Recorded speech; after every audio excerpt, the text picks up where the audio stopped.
Continuando com o nosso conteúdo, vamos falar sobre modelo de entidade e relacionamento, que representa a visão que o usuário tem dos dados que vão ser armazenados no sistema. O foco aqui é quais os dados eu devo armazenar e quais os dados se relacionam. Podemos dizer, então, que esse modelo tem uma visão de alto nível do sistema. Suponha que uma escola precisa armazenar informações sobre seus alunos, professores e disciplinas. Neste caso, quais dados devemos armazenar? Então, essa é uma pergunta que a gente pode pensar o seguinte: se eu quero desenvolver um banco de dados para uma escola que vai gerenciar lá as matrículas dos alunos, os cadastros dos professores, das disciplinas, o que eu preciso armazenar? Quais são os dados que eu preciso colocar nesse banco de dados? Quais são as relações que eu terei entre esses dados? Então, o modelo de entidade de relacionamento preocupa exatamente aí, em quais dados eu terei e quais dados vão se relacionar. Ok? Por exemplo, aqui nós temos uma sugestão de um banco de dados de escola. Logicamente que é um modelo simplificado. Nós temos aqui professor, isso aqui a gente chama de entidade, que é um conjunto de objetos de professores, ou seja, os cadastros de professores vão ficar dentro dessa entidade. Disciplina, que é o cadastro de disciplinas que eu tenho, e aluno, que é o cadastro de alunos.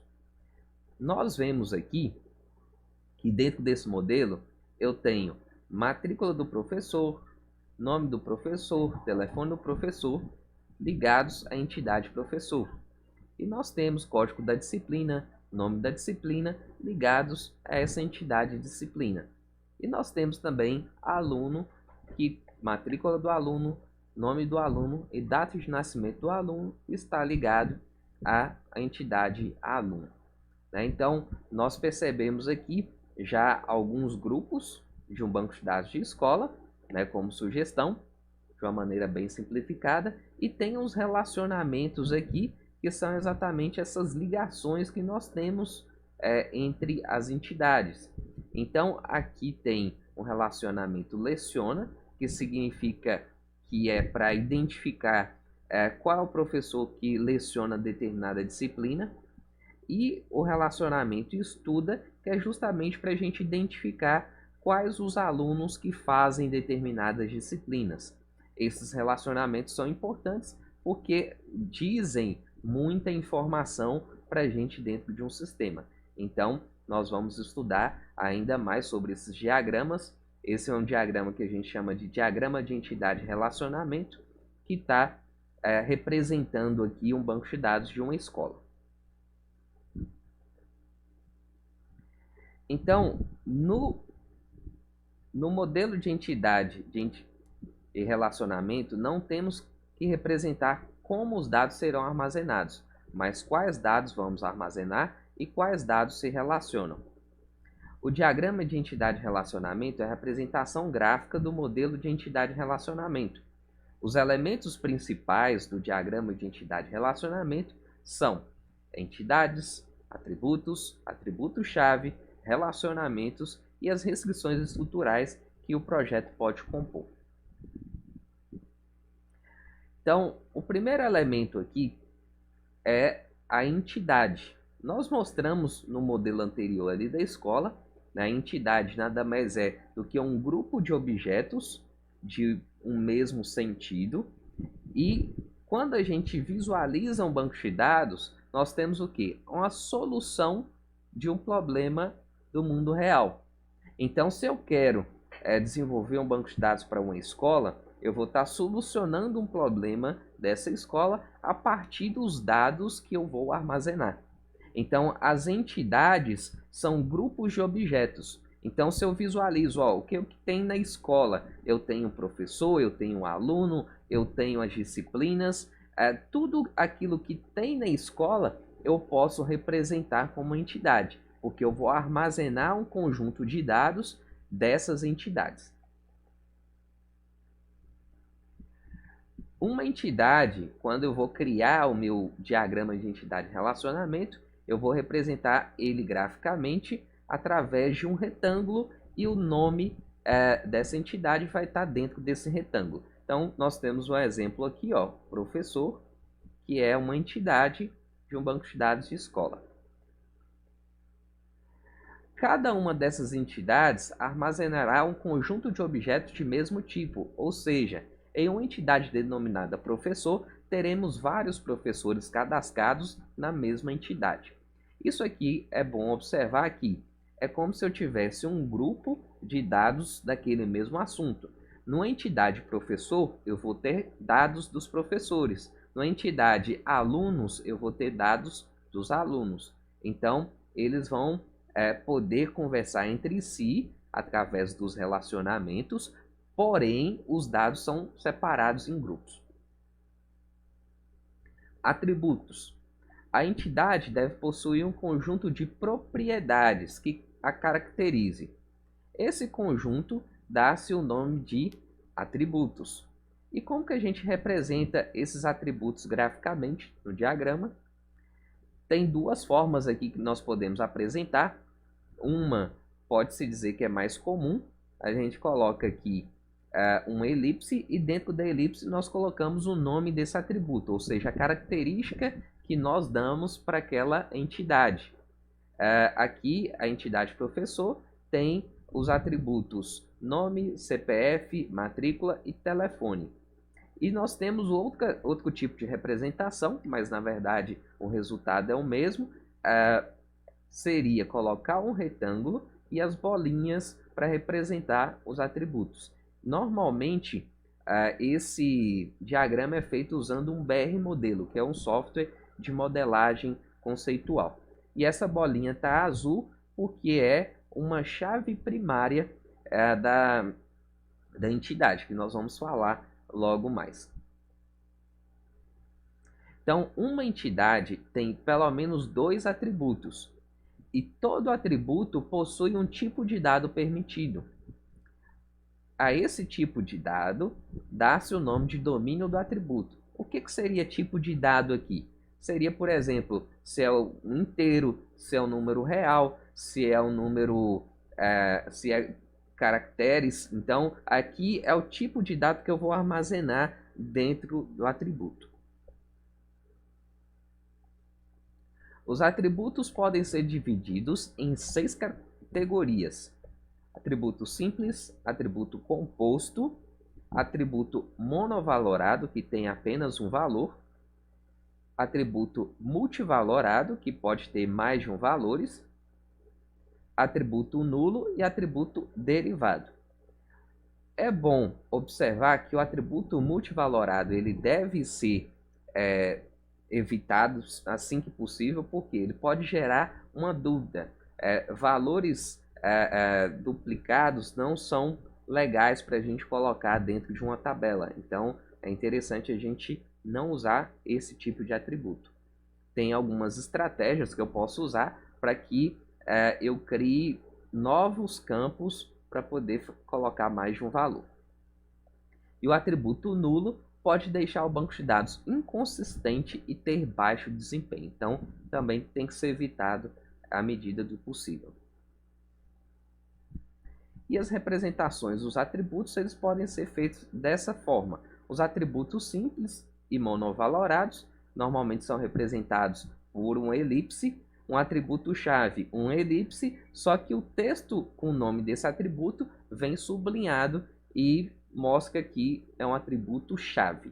Um atributo composto, eu vou ter o atributo composto aqui, e aqui as ligações representando qual tipo de dado adicional que eu vou ter nesse atributo composto. Aqui eu poderia citar um exemplo aqui como endereço. O endereço eu tenho aqui rua, número, bairro, cidade, estado, CEP, né, um atributo de várias outras informações. O atributo multivalorado é representado no diagrama com 2 elipses, e o atributo derivado é com esses pontinhos aqui, né? Elipses com pontinhos. Esse atributo derivado normalmente são campos calculados que dependem de um outro campo que existe na tabela ou em outra tabela, né? Esse aqui também não é tão comum. Chave primária. Isso aqui é bom a gente observar que é um item muito importante dentro de bancos de dados. A chave primária é um atributo que identifica apenas um objeto da entidade. Portanto, o valor de uma chave primária não pode se repetir e não pode ser nulo. Como nós fizemos uma prática de banco de dados, com certeza vocês já devem ter percebido que o atributo-chave, que normalmente é colocado como um código numérico, se eu tentar inserir algum registro com esse mesmo número, ele vai dar erro. Justamente porque eu não consigo fazer uma duplicidade daquele valor que é chave. E outra coisa também que eu não posso deixar esse campo em branco de forma nenhuma, porque esse código, esse número, né, pode ser texto também, mas normalmente a gente usa número até por conta de eficiência, ser mais veloz. Esse número ele vai identificar todo o registro da tabela, que seria o quê? Todos os outros campos que eu tenho daquele objeto específico. Então, portanto, na entidade professor, tanto o atributo matrícula como o atributo CPF poderiam ser escolhidos como chave, certo? Nesse caso aqui, é bom observar o seguinte: a matrícula é um código numérico que pode ser aleatório, pode ser criado de uma sequência, mas CPF a gente sabe que é um número extenso. O CPF ele tem 11 dígitos. Então, se eu for armazenar esse conjunto de CPF para utilizar como chave, teoricamente ele vai ser bem mais custoso computacionalmente, porque ele vai demorar um pouco mais para ele encontrar aquela informação. Então, os códigos menores, mais simples, em teoria, eles vão chegar mais rápido ali numa resposta. Então, a chave primária vem do inglês primary key, né, que devem ter preferência a atributos numéricos inteiros. Temos dois tipos de chave primária. A chave primária simples, que é formada por um único atributo, e a chave primária composta, que é formada por dois ou mais atributos. Agora, vamos olhar esse exemplo, né? Quando eu posso utilizar uma chave primária composta? Aqui eu tenho os campos nome de cidade, nome do estado, nome do país. Aqui eu tenho, dentro de nome de cidade, Curitiba, Maringá, Campo Grande, Campo Grande. Se a gente for ver aqui, Campo Grande, ele se repete. E aqui eu tenho o nome de estado, Paraná, Paraná, Mato Grosso do Sul, Rio de Janeiro. Aqui Paraná também se repete. E nome do país, eu tenho Brasil. Todos se repetem. Uma chave primária, ela não pode se repetir. Então, nesse caso aqui, se eu escolher apenas um desses campos dessa tabela, ou eu não tenho condição aqui de falar, ó, eu posso colocar nome da cidade, porque eu tenho essa cidade, Campo Grande, de Mato Grosso do Sul e do Rio de Janeiro. A mesma coisa acontece se eu escolher esse campo único aqui como nome do estado como chave primária, eu vou ter problema porque Paraná se repete também. Então, neste caso, nós podemos selecionar mais de um campo para fazer a chave primária da nossa entidade, ou seja, da nossa tabela. Então, no caso aqui, eu poderia pegar nome de cidade e nome de estado para serem a chave primária composta da nossa tabela, porque aí sim ele vai fazer a análise por completo. Então, se eu for olhar aqui, ó, Curitiba, Paraná, aqui não repete. Se eu pegar Maringá e Paraná, essa informação também não vai se repetir. Se eu pegar Campo Grande e Mato Grosso do Sul, essa informação também não se repete. Assim como se eu pegar Campo Grande e Rio de Janeiro, essa informação também não vai se repetir. Então, se eu pego os campos em conjunto, neste caso aqui, eu posso usar esses dois campos como chave primária composta da minha entidade. Beleza? Vamos falar agora sobre a entidade fraca.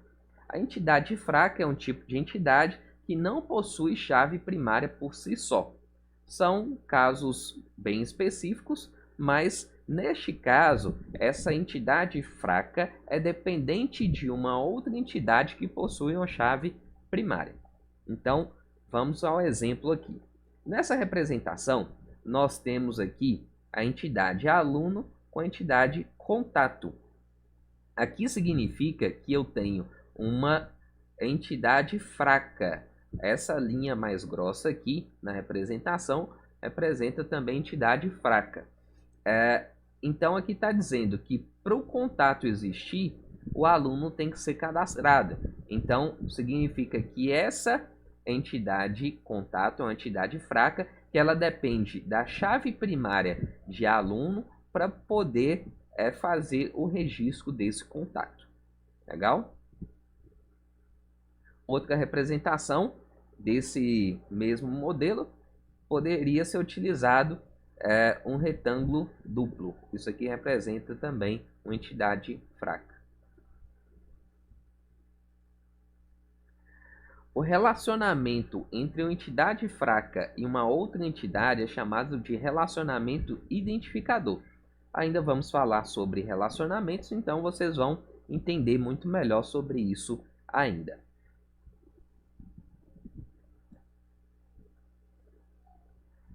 Relacionamento. Relacionamento é uma associação entre entidades. Os dados precisam estar relacionados para serem utilizados eficientemente. Não existe a gente pensar que eu vou criar um banco de dados com entidades separadas e essas entidades elas não se conectarem entre si. Essa conexão ela é importante justamente para a gente fazer com que o sistema funcione de forma eficiente. Então, neste caso aqui, nós temos um exemplo de duas entidades, uma entidade turma e uma entidade aluno, sendo que a entidade turma, nós temos aqui o cadastro das turmas com código da turma e nome da turma, e na entidade aluno, nós temos a matrícula do aluno com nome e data de nascimento do aluno. Um modelo bem simplificado. E aqui eu tenho um relacionamento que tem o nome de pertence, que me diz que turma e aluno existe um relacionamento porque dentro de uma turma existem vários alunos e um aluno ele pode estar em uma turma, né? Então esse relacionamento ele está me dizendo exatamente isso aqui, né? Nós vamos entender ainda para que servem esses números. Nós vamos falar sobre isso na cardinalidade de relacionamentos. Vamos mais adiante aqui que a gente já chega lá. Então, um relacionamento ele pode ter atributos que são denominados atributos descritivos. Neste caso aqui de exemplo, a gente vê aqui, ó, o relacionamento leciona e tem um tracinho com a bolinha aqui escrito data.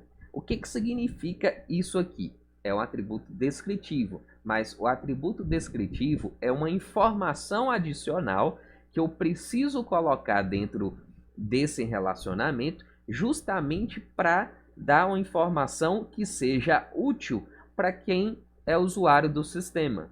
Então, o que esse modelo aqui está me dizendo? Que eu tenho uma entidade professor, que tem lá os campos de nome, matrícula e telefone, uma entidade disciplina que tem código da disciplina e nome da disciplina, que se relacionam entre si, porque um professor pode lecionar uma ou mais disciplinas em uma data diferente, né? As disciplinas podem ser lecionadas por um ou mais professores em uma data diferente. Então, essa informação da data é justamente para a gente armazenar um histórico do que o professor trabalhou em uma determinada disciplina em uma determinada data. Então, essa informação realmente é muito útil. O relacionamento entre uma entidade fraca e outra entidade não pode possuir atributos descritivos, justamente porque a entidade fraca não possui chave primária. Beleza? Cardinalidade do relacionamento. Essa parte aqui é muito importante, justamente porque a gente começa a identificar como esses objetos vão se relacionar e quais são as restrições que eu tenho nessa ligação. Então, a cardinalidade expressa o número de objetos que uma entidade a qual a outra possa estar associada. É como se fosse assim, eu tenho a entidade professor e tenho a entidade disciplina. Um professor pode trabalhar com quantas disciplinas? Então, seria exatamente isso aqui, né? Então, quando a gente fala para descobrir a cardinalidade de um relacionamento, nós precisamos do quê? Fazer a seguinte pergunta. Esse único objeto aqui, vamos dizer que o único objeto seja professor, ele pode conectar a quantos objetos dessa outra entidade aqui, que é a disciplina? Vamos dizer que se um professor ele pode se relacionar, se conectar com várias disciplinas, significa que esse professor vai ter uma cardinalidade de 1 para n com essa outra entidade, beleza? Então, o número de associações entre esses objetos pode ser opcional, marcado com 0, obrigatório com 1, ou n, que é vários. Então, aqui nós temos um exemplo de turma e aluno. Então, neste caso aqui, nós temos um relacionamento que chama pertença, e esse relacionamento possui uma cardinalidade, que é o quê? Os números que mostram aqui nesse momento aqui, ó. Então, se eu for olhar aqui, eu tenho uma numeração nesse conjunto e outra numeração nesse conjunto aqui. Esse primeiro número é o que a gente chama de valor mínimo. E esse outro número é o que a gente chama de valor máximo. Aqui é a mesma coisa, valor mínimo e valor máximo. Legal. Agora, o que significa isso? Eu vou imaginar o seguinte aqui, ó. Uma turma, eu posso pertencer quantos alunos? Aqui está dizendo que numa turma eu tenho que ter no mínimo um aluno e no máximo vários alunos. Então significa que uma turma tem pelo menos um aluno. Mas eu posso cadastrar 2, 3, 4, 5, 6, 10, 20, 30, 40. Então, essa cardinalidade aqui representa exatamente isso. Eu sempre olho dessa função aqui, ó. Dessa forma aqui. Uma turma pode pertencer um ou vários alunos. Da mesma forma que eu faço a leitura desse outro lado também. Então, um aluno pertence a, no mínimo, uma turma e, no máximo, uma turma. Então, significa que um aluno pode pertencer a uma turma apenas. Então, essa leitura ela é feita de forma bidirecional, ou seja, de duas direções. Primeiro, eu faço uma leitura aqui. Uma turma pertence um ou vários alunos. E aqui eu posso fazer a segunda leitura, que é um aluno pode pertencer a uma turma apenas. Então, essa forma da gente entender, de certa forma, é bem fácil, né? Mas isso aí existe uma prática também, né? É bem tranquilo, mas nós vamos praticar, beleza? A cardinalidade do relacionamento pode ser de 3 tipos. 1 para 1, que é representado pelo número 1, 2.1. 1 para muitos, que é representado por 1, 2.n. E muitos para muitos, que é representado por n, 2.n. Então, vamos lá. A cardinalidade 1 para 1 ocorre quando um objeto de uma entidade pode se relacionar apenas com um objeto de outra entidade e vice-versa. Neste caso aqui, primeira coisa é eu saber como eu identifico esse tipo de cardinalidade, né? É uma dica, de certa forma, fácil, né, que vocês vão pegar aqui com tranquilidade. Nós vimos aqui que o primeiro número que aparece é o valor mínimo, o segundo número é o valor máximo. Então, eu sempre vou olhar o valor máximo aqui desse relacionamento. Então, o número máximo é o quê? É 1. Desse outro lado aqui, também o número máximo é 1. Então, significa que se os dois lados possuem o número máximo 1 e 1, eu tenho uma cardinalidade 1 para 1. Então, nesse caso aqui, a cardinalidade do nosso relacionamento é 1 para 1. Então, neste caso aqui, um objeto de professor pode conectar apenas outro objeto de escola. Então, é uma linha do professor vai conectar com uma linha de escola. Então, como é que funciona isso aqui? Eu vou imaginar o seguinte: nesse relacionamento, eu tenho lá os dados do professor e os dados da escola. E tem um relacionamento que chama dirige, falando o quê? Quem é o professor que dirige essa escola? Então, esse relacionamento dirige, ele serve justamente para eu identificar qual é o professor que dirige a escola. Então, aqui tá falando para mim o seguinte, ó, um professor dirige nenhuma ou uma escola. Então, tem alguns professores que não vão dirigir escola nenhuma, mas vai ter um deles que vai dirigir a escola. Agora, quando eu faço a leitura desse outro lado aqui, de escola para professor, eu vou fazer a leitura assim: uma escola é dirigida por um professor. Então, aqui no caso, a gente sabe que é no mínimo 1 e no máximo 1. Então, voltando aqui, um professor dirige nenhuma ou uma escola. E aqui no caso, daqui para lá, uma escola é dirigida por um professor. Ok? Vamos lá. Cardinalidade 1 para muitos. Nesse caso, ocorre quando um objeto de uma entidade pode se relacionar a vários outros objetos de uma outra entidade.